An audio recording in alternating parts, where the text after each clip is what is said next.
Нурали Давлат, рӯзноманигор ва муҳаққиқи тоҷик дар саҳифаи фейсбукиаш дар мавриди даргириҳои охирини Афғонистон 5 пешниҳод кард. Дирӯз Толибон рӯйхати аъзои ҳукумати нажодпарастона ва мутаассиби худро эълом карданд.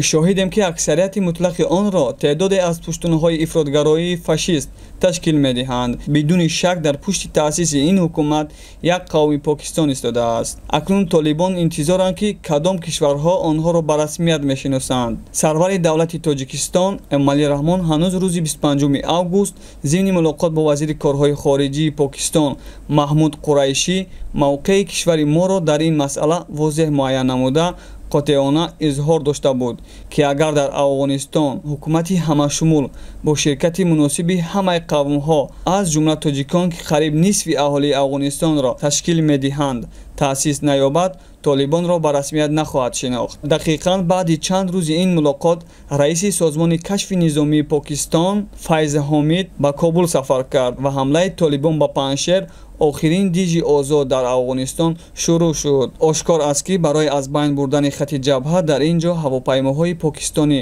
мустақиман ширкат кардаанд. Беш аз як ҳафта аст ки Толибон интернет ва алоқаи телефониро бо Паншер қатъ карданд. Беш аз як ҳафта аст ки Толибон интернет ва алоқаи телефониро бо Паншер қатъ карданд, то ки дар бораи ҷиноятҳои низомияшон алайҳи сокинони ин минтақа ки саросар тоҷик мебошанд ҷаҳон хабар наёбад. Ин дар ҳолест ки дар шабакаҳои иҷтимоӣ хабарҳое паҳн мешаванд ки аз куштори дастаҷамъии мардуми Паншер тавассути Толибони ваҳшӣ ва ин маймунҳои одамбашара гувоҳӣ медиҳанд. Ҳазрат Ваҳрез, собиқ раиси маркази таҳқиқоти стратегии Вазорати умури хориҷии Афғонистон, зимни як паём дар саҳифаи фейсбукии худ навиштааст: дар қарияи Бодкули Паншер айни ҳамон коре анҷом шуда истодааст ки дар деҳаи Хатин 22 марти соли 1943 сурат гирифта буд. Дар ин рӯз дастаи хиркунандаи фашистон ба хотири қасос гирифтан аз куштори чанд афсари немис аз усули масъулияти дастаҷамъӣ амал карда 149 нафар сокини ин деҳаро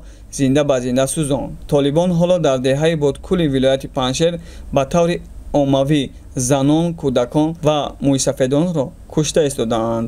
Онҳо хона ба хона даромада касеро ки пайдо кунанд мепаронанд. Бо назардошти ин гуфтаҳо мехостам чанд пешниҳоди худро ин ҷо ироа кунам. Ҳукумати Толибон ҳамчун ҳукумати нажодпарастона ва мутаассиб ба ҳеҷ ваҷҳ шинохта нашавад. Ба далели ин ки Покистон яке аз ҳомиёни аслии созмони террористии Толибон аст, дархост мешавад ки сафораташ дар Тоҷикистон фавран баста шавад. Ва низ дархост мешавад ки Ҷамму ва Кашмир ҳамчун ҷузъи ҷудонашавандаи Ҳиндустон эътироф карда шавад. Дар қиболи ин фурудгоҳи низомии шаҳраки Айнӣ ба ихтиёри нерӯҳои ҳавоии Ҳиндустон вогузор карда шавад. Фаъолияти Тоҷикистон дар лоиҳаи Каса 1000 қатъ шавад.